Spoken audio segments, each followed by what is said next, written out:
விஜய் காங்கிரஸ் அந்த மாதிரி ஒரு நிலைப்பாடு போய்கிட்டு இருக்கே சார். ராகுல் பிரதமர் ஆவதற்கு 40 நாடாளுமன்ற உறுப்பினர்களை திமுக கொடுத்து, விஜய் எவ்வளோ 41 கொடுத்துருவாரா? அப்புறம் எப்படி காங்கிரஸ் சேரும்? விஜய் தரப்பு சமூக வலைதளங்கள் ஆதரவளிச்சுன்னா கள்ளலாட்சி பணத்தை வைத்து இப்படி ஒரு பிரமையை உருவாக்குகிறார், அது பேச வச்சுக்கிறார்.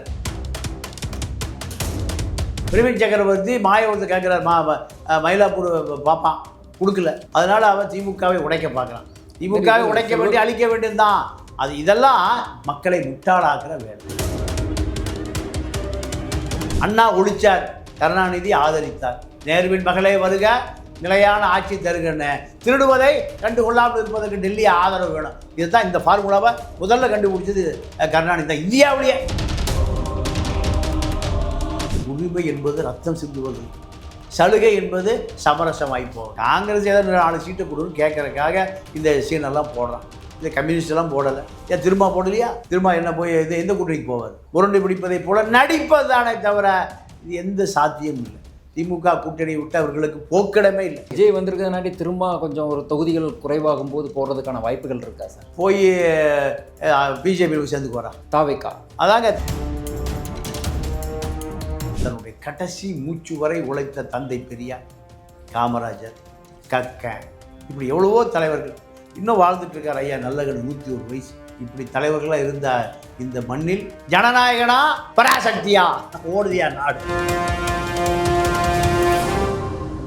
சித்திரை 1 மீடியா நேயர்களுக்கு வணக்கம். நான் உங்கள் வினோத் துரைராஜ். இன்று நம்மளோட மூத்த பத்திரிகையாளர் தமிழா பாண்டியன் அவர்கள் இணைந்திருக்கிறார். வணக்கம் சார். வணக்கம். ஆனால் விஜய் காங்கிரஸ் அந்த மாதிரி ஒரு நிலைப்பாடு போய்கிட்டு இருக்கே சார். இல்லைங்க, அதெல்லாம் ஆதவரிஜினா, கள்ளலாட்சி ஆதவரிஜினா ஒரு பெரிய சமூக வலைதள நெட்வொர்க் வச்சுருக்கேன். அதில் கிளப்பி விட்டு மனநோயாளிகள் பூரா அதை பேசுகிறான். அறிவே தெரியாத, அரசியலே தெரியாத மனநோயாளிகள் பூரா அதை பேசுகிறான். 40 நாடாளுமன்ற உறுப்பினர்கள் ராகுல் பிரதமர் ஆவதற்கு 40 நாடாளுமன்ற உறுப்பினர்களை திமுக கொடுத்துருக்கு. விஜய் எவ்வளோ 41 கொடுத்துருவாரா? அப்புறம் எப்படி காங்கிரஸ் சேரும்? இப்படி விஜய் தரப்பு சமூக வலைதளங்கள் ஆதரவளிச்சுன்னா கள்ளலாட்சி பணத்தை வைத்து இப்படி ஒரு பிரமையை உருவாக்குகிறார், அது பேச வச்சுக்கிறார். இப்போ அரசியல் தெரியாத முட்டா போய் தானே தமிழன். அது இல்லாமல் காங்கிரஸ் தலைவர் பிரவீன் சக்கரவர்த்தியே சொல்லியிருக்காரு. பிரவீன் சக்கரவர்த்தி பிஜேபியில் போய் சேர போகிறான். பிரவீன் சக்கரவர்த்தி மாயவரத்தை கேட்குறார், மயிலாப்பூர் பார்ப்பான் கொடுக்கல, அதனால அவன் திமுகவை உடைக்க பார்க்குறான். திமுகவை உடைக்க வேண்டிய அழிக்க வேண்டியதுதான். அது இதெல்லாம் மக்களை முட்டாளாக்குற வேலை. மக்களை காங்கிரஸ் எந்த காலத்தில் திமுக விட்டு வராது. எப்போ சேர்ந்து கூட்டுது? 70 கருணாநிதி சேர்ந்து கூட்டு.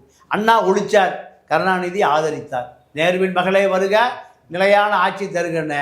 திருடுவதை கண்டுகொள்ளாமல் இருப்பதற்கு டெல்லி ஆதரவு வேணும். இதுதான் இந்த ஃபார்முலாவை முதல்ல கண்டுபிடிச்சது கருணாநிதி தான். இந்தியாவிலேயே திருடுவதை அமலாக்கத்துறையோ வருமான வரித்துறையோ திருடி கொண்டு போய்விடக்கூடாது என்பதற்காக இப்போ டெல்லி உறவோடு இருக்கணும்.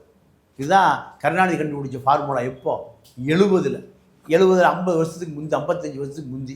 அது இன்னைக்கு வரைக்கும் நடைமுறையில் இருக்கிறது. அதுதானே தவிர வேற ஒன்றும் இல்லை. ஜனநாயகன் படத்துக்கு சென்சார் கிடைக்காம இருக்கிறனாடி அதுக்கு ஆதரவாக காங்கிரஸ் தலைவரும் இந்த படத்துக்கு, ஜனநாயகன் படத்துக்கு சென்சார் கொடுக்கலன்னா நடக்கிறது வேற மாதிரி இருக்கும் அப்படிங்கிற மாதிரி ஆதரவு குரல் செல்வ பெருந்தகையும் கொடுத்துருக்கிறாரு சார். இல்லை, செல்வ பெருந்தகை ஒரு ஜனநாயகவாதியில் காமிப்பதற்காக டெல்லி கேட்டு ஒரு அறிக்கை கொடுத்துருக்கார், அவ்வளோதான். இது பரவலாகவே இது காங்கிரஸினர் கொஞ்சம் பேசிகிட்டு இருக்கிறாங்க. நிச்சயம் இது முறிவுக்கான, இல்லைன்னா தொகுதிக்காக கேட்குறாங்களா சார்? தொகுதிக்காக தான். இங்கே உரிமைகளுக்கான போராட்டமே கிடையாது, சலுகைகளுக்கான போராட்டம் தான். உரிமைகளுக்கான போராட்டம்லாம் போய் ரொம்ப காலம் ஆச்சு. இங்கெல்லாம் ஏதாவது பார்த்து பிச்சை போடு, சலுகை குடியா. உரிமை என்பது ரத்தம் சிந்துவது, சலுகை என்பது சமரசம் ஆகி போவது. காங்கிரஸ் ஏதாவது 4 சீட்டை கொடுன்னு கேட்கறதுக்காக இந்த சீனெல்லாம் போடுறான். இந்த கம்யூனிஸ்ட் எல்லாம் போடலை. ஏன் திரும்ப போடலையா? திரும்ப என்ன போய் இது எந்த கூட்டணிக்கு போவார்? முரண்டு பிடிப்பதை போல நடிப்பது தானே தவிர இது எந்த சாத்தியமும் இல்லை. திமுக கூட்டணி விட்டு அவர்களுக்கு போக்கிடமே இல்லை. இதுதான் அரசு. விஜய் வந்திருக்கிறதுனாடி திரும்ப கொஞ்சம் ஒரு தொகுதிகள் குறைவாகும் போது போடுறதுக்கான வாய்ப்புகள் இருக்கா சார்? போய் பிஜேபியில் சேர்ந்து போகிறான். தாவேக்கா. அதாங்க, தாவேக்கா பிஜேபியில் சேரப்போகுத. ஒரு தரப்பினர் திமுகவோட பிடிஎம்ங்கிறாங்க, ஒரு தரப்பு. ஆமாம், அதாவதுங்க இப்போ 500 ரூபா செல்ஃபோன் வச்சுருந்தா அவனெல்லாம் ரிப்போர்ட். 500 ரூபா கவர் கொடுத்தீங்கன்னா என்ன வேணாலும் போடுவான். 500 கவர் 500 போன். திமுக பி டீம் விஜய், அண்ணன் எடப்பாடி சி டீம் திமுகவுக்குன்னு போடுவோம். இதெல்லாம் ஒரு செய்தியே அல்ல. சார் இப்போ விஜய்க்கு வந்து இப்போ ஜனநாயகன் படம் ஒரு பக்கம் தடையாக இருக்குது, அங்கே வந்து சிபிஐயோட அழுத்தமும் வந்துக்கிட்டு இருக்கு. இது வந்து இதோட நிலைப்பாடு எப்படி இருக்குது சார்? விஜய் கூட்டணியில் இணைந்து கொள்ள வேண்டும் என்பதற்கான அழுத்தம் தான், பாஜக வேற ஒன்றுமே இல்லை. நீங்கள் எங்கேயும் போக வேண்டாம், பாண்டிச்சேரி போங்க. போன 5 ஆண்டுகளுக்கு முன்பு நாராயணசாமி அரசு, காங்கிரஸ் அரசை காப்பாற்றியவரை இப்போ இருக்கிற பாஜக MLA John Kumar, lottery John Kumar income tax commissioner கூப்பிட்டார். வேற மோடியோ அமித்ஷாவோ நட்டாவோ பியூஷ் கோயலாலும் கூப்பிடல. யார் கூப்பிட்டா? இன்கம் டேக்ஸ் கமிஷனர் கூப்பிட்டார். கிரவுண்ட் படி அங்கே கவர்னராக வந்த பிறகு நீ 40 கோடி ரூபா வரி ஏய்ப்பு பண்ணியிருக்கிற, ஜெயிலுக்கு போகிறையா, காங்கிரஸ் அரசாங்கத்தை கவிழ்க்கிறாயா? இது யார் கேட்குறா? ஒரு RRS அதிகாரி கேட்குறாரு, ஒரு IRS அதிகாரி கேட்குறாரு. இல்லைங்க நான் வாபஸ் வாங்கிடுறேன். யாரை?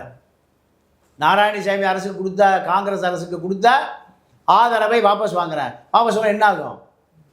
ஆட்சி கவிழ்ந்து போகும். இது போன்று பகிரங்கமாக இந்தியாவில் இதேமாரி பண்ண முடியாது. எங்கே வேணால் பண்ணலாம், எங்கே வேணால் பண்ணலாம்.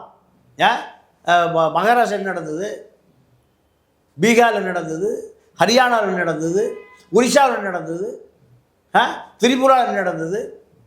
மணிப்பூரில் கிறித்துவ மக்களை காவல்துறையில் இருக்கிற ஆயுதங்கள் கொடுத்து சுட சொன்னானே, பெண்களை நிர்வாணப்படுத்தி கூட்டு வந்தானே. அவ செஞ்ச தப்பு என்ன? கிறித்துவ மதத்தை பின்பற்றியது ஒரு தப்புனால எத்தனை மக்கள் வீடு கொளுத்தப்பட்டது. இப்படி உலகத்தில் எங்கேயாவது எத்தியோப்பியாவில் நடந்திருக்குமா? இல்லை ஏதாவது ஆப்பிரிக்காவில் காங்கோவில் நடந்திருக்குமா? சொல்லுங்கள். மெஜாரிட்டி இருக்கக்கூடிய ஒவ்வொரு நாட்டிலையுமே இதேமாரி நடக்குது தானே சார்? சிறுபான்மையினர் வந்து எல்லா இடத்துலையுமே துன்படுத்தப்படுறாங்க தானே சார்? இல்லைங்க, எந்த நாட்டிலையும் சிறுபான்மை பெரும்பான்மை இல்லைங்க, எந்த நாட்டிலையுமே இல்லை. ஒரே இனம்தான் இருக்குது. ஒரு இனத்துக்குள்ளேயே 1008 ஜாதியை உருவாக்கியது பார்ப்பனியம் தான். எந்த நாட்டிலையும் முஸ்லீம்களை 2 முஸ்லீம் அடிச்சுக்குவான், எல்லை பிரச்சனை ஈரான் ஈராக்கு அடிச்சுக்குவானே தவிர பெரும்பான்மை இந்துக்கள் முஸ்லீம்களை கொல்லுவது என்பது இந்தியாவில் தான். பல கொலைகளை செய்து அதிகாரத்துக்கு வந்தவர் தான் மோடி. கோத்ரா ரயில் எரிப்பு என்பது திட்டமிட்டு உருவாக்கப்பட்டது. முஸ்லீம்களை தேடி தேடி கொள்ளு. பாபர் மசூதி இடிப்பவன் தான் பிரதமர். பாபர் மசூதியை இடிப்பது தான் இங்கே அரசியல். பாபர் மசூதி இடிப்பதற்கு வேலோடு வா, சூலாயத்தோடு வா, செங்கல்லோடு வா, சிமெண்டோடு வா, இதுதான் இங்கே அரசியல். ஒரு அறிவார்ந்த சமூகம் இப்படி அரசியல் பண்ணும். அப்போ இங்கே இந்து மதம் ஒரு மிக கேவலமான பிற்போக்குத்தனமான ஒரு இந்து மதம். அம்பேத்கர் பெரியார் சாக வரைக்கும் எதுக்குறான். 2 கிழவனுகளும் சாக வரைக்கும் இந்து மதத்தை எதுக்குறான். நான் இந்துவாக பிறந்து விட்டேன், நான் இந்துவாக சாக மாட்டேன். புத்தமத்துக்கு போகிறார், 10 லட்சம் பேரை கூட்டிகிட்டு போகிறார். போய் 58 நாள் செத்து போகிறார். மர்மமாக பேச வச்சு கொண்டு விட்டானு. அப்படி இருந்தாலுமே இங்கே இந்துவிலேருந்து கிறிஸ்தவ மதத்துக்கு போனாலும் அங்கேயுமே வந்து ஜாதிய பாகுபாடு இருக்குதானே சார்? ஏங்க இந்தியாவிலே அது ஒரு அப்படி இல்லை. நீங்கள் நம்ம பிற நாடுகள் அதாவது வெள்ளைக்காரன் நீக்ரோன்னு இருக்கு, வெள்ளைக்காரன் நீக்ரோன்னு இருக்கு. ஒரே இனத்துக்குள்ளே இவ்வளவு பெரிய உலகத்தை எந்த நாட்டையும் சன்னி ஷியா முஸ்லீம் இருக்கு, எல்லாம் இருக்கு. ஆனால் இப்படி ரத்தம் சிந்து ஒரு ஒரு சாதிக்குள்ள முக்குளத்தோடு தேவேந்திரன்னு அடித்து சாப்பிட்றான். 2 பேரும் தமிழன் தானே, 2 பேரும் தமிழ் மொழி தானே. இல்லை அவன் வேறு மொழியுமா வேறு மொழியை பேசுகிறான்.